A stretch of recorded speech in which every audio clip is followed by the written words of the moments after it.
Sunita Williams. Sunita अंतर्राष्ट्रीय अंतरिक्ष केंद्र पर कदम रखने वाली पहली भारतीय महिला है। सुनीता ने किसी भी महिला द्वारा अंतरिक्ष में सबसे ज़्यादा लंबा समय बिताने 195 दिन व अंतरिक्ष में चलने का रिकॉर्ड भी बनाया है। इसके साथ साथ अंतरिक्ष प्रयोगशाला में ऐसे कई परीक्षण भी किए जो भावी अंतरिक्ष यात्रियों के लिए लाभदायक सिद्ध होंगे। सुनीता ने इस साहसी अभियान में रुचि दिखाकर यह प्रमाणित कर दिया कि महिलाएं भी पुरुषों से किसी भी तरह कम नहीं, वे बड़े से बड़े लक्ष्य को साकार करने का साहस रखती हैं। आइए सुनीता विलियम्स से ही पूछते हैं कि उन्होंने एक कारनामे कैसे कर दिखाए। प्रश्न: दुनिया में लाखों पायलट और वैज्ञानिक हैं, किंतु अमेरिका में बड़ी मुश्किल से 100 अंतरिक्ष यात्री हैं। वहाँ कौन सी चीज़ थी जिसने आपको अंतरिक्ष की दुनिया में कदम रखने के लिए प्रेरित की? उत्तर: बढ़िया प्रश्न है। जब मैं 5 वर्ष की थी तो मैंने नील आर्मस्ट्रांग को चंद्रमा पर पहला कदम रखते और चलते हुए देखा था। मैं इस दृश्य से बहुत प्रेरित हुई और मैंने उसी दिन यह बात ठान ली कि मुझे अंतरिक्ष यात्री बनना है। किंतु यह इतना आसान काम नहीं था।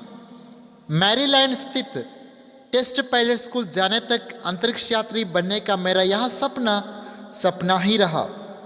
मैंने जहाज और हेलीकॉप्टर के पायलट के रूप में अपना पेशा आरंभ किया। इसी दौरान में एक दिन जॉनसन अंतरिक्ष केंद्र पहुंची। यहीं पर मेरी मुलाकात जॉन यंग से हुई। उन्होंने हेलीकॉप्टर और अंतरिक्ष यान की तुलना की। यह तुलना काफ़ी प्रेरणात्मक थी।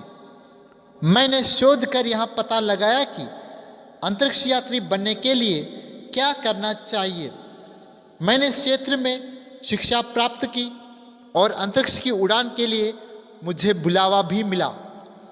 मैं अपने आप को बड़ी सौभाग्यशाली मानती हूँ कि मुझे यहाँ सुनहरा अवसर मिला।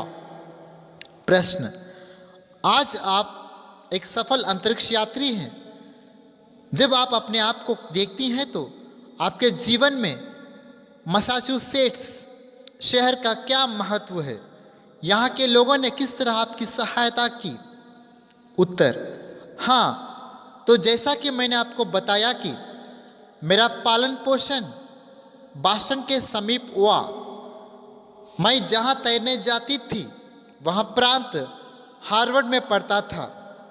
यह प्रांत कैम्ब्रिज क्षेत्र में है, इसलिए मैंने अपना बहुत सारा समय यहीं बिताया। मेरे पिता डॉक्टर हैं।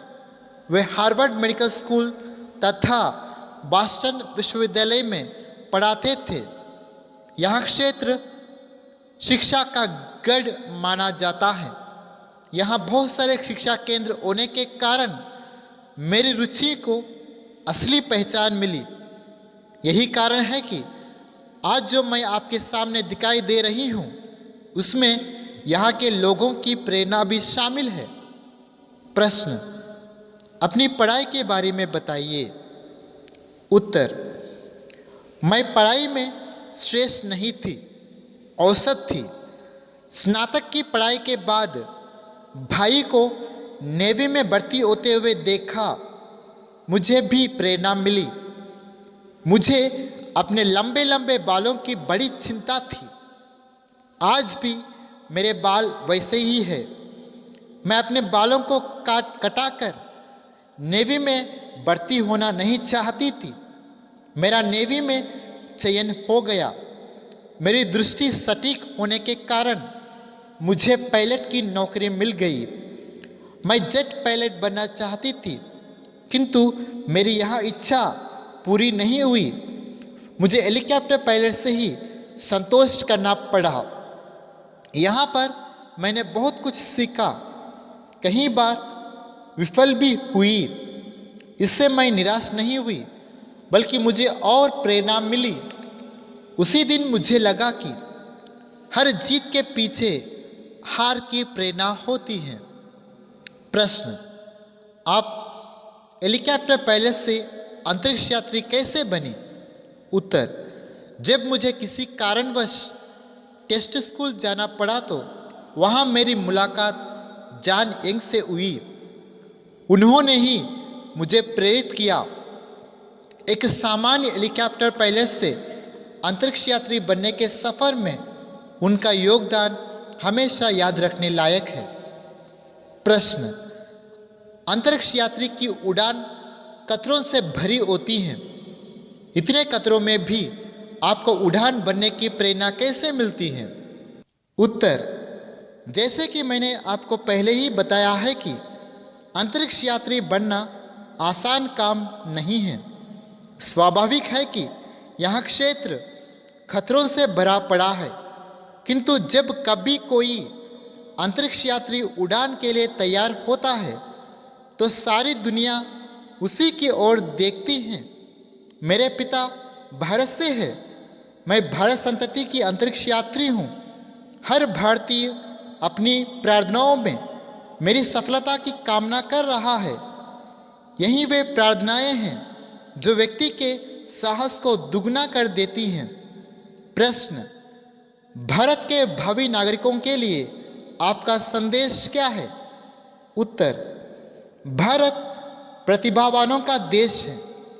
यहाँ के गांव-गांव में भी प्रतिभाशाली है। यहाँ की लड़कियां भी विशेष प्रतिभा रखती है। सब सुशिक्षित होकर आगे बढ़े, देश का नाम हमेशा ऊंचा रखे।